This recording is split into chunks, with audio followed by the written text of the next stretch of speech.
you would say exists between the kind of classical Western brand model and some of the brands that you've investigated? Straw Man that I set up, because it is a type of there's a lot of diversity in Western brands, and even the brand, the West, is a bit of a kind of, we're all the same, the Germans and the French and the Belgians and the Americans and anything in between, we're all the same, aren't we, and young and old and liberal and right wing. And but there is a technique of Western branding that particularly grew up in the 60s, but has its roots in the earlier culture, particularly of America, but to the extent of Europe too, which is all about the hero's journey, the adventure, the personality. It's the Marlborough cowboy, it's the Jolly Green Giant, it's Coco Chanel, it's Steve Jobs. It's this idea that actually what we buy into when we buy a brand as opposed to a product is a personality that we identify with. Mm-hmm. Now, I've been sort of challenging this notion for years. I think I wrote the premise of my second book was, well, what's the brand personality of eBay?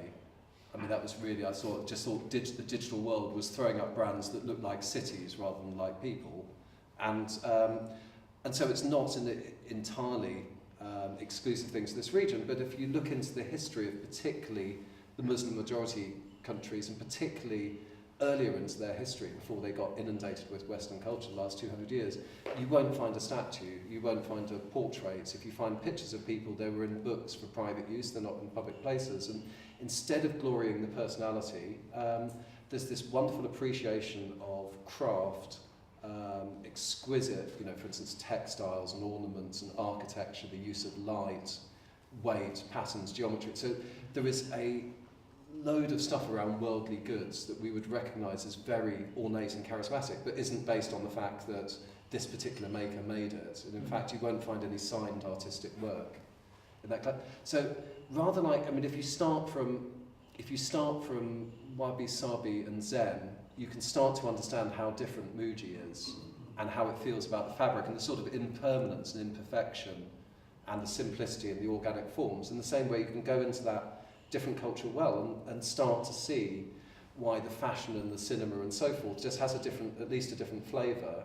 But because we've made more than in those examples where we've taken brands, particularly brand advertising, we've made this edifice where everything has to be a bit like John Wayne, as you could say. And then it struck me that there were a lot of different things coming through this, but particularly the focus on three things. One was making, an invention, an involvement in craft, which is very, very current here too, but there's such deep roots and a sort of almost spiritual reverence for somebody at work, working wood or making a tray.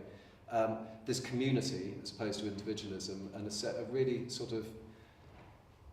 there were some really, really modern things, stories in the book about Arab Spring and social networks and so forth, but they're sort of born out of an implicit sense that we sit together and that the society is about us rather than me.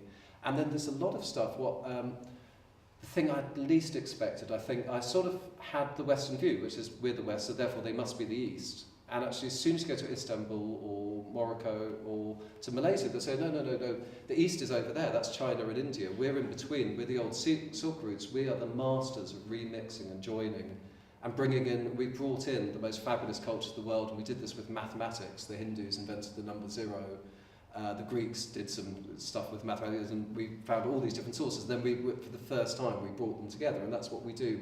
We're an and people, we're all about syncretism and the creativity of multicultures, which again isn't the image of the region, but you talk to anyone, so if you talk to them in Istanbul and say, look at that bridge, there's the East and there's the West, but you see, I was interviewing an anthropologist and he said they tell that story in every country that you're talking to. They tell a different version of that. In Morocco, we're between Africa and Europe. He said we're always between people,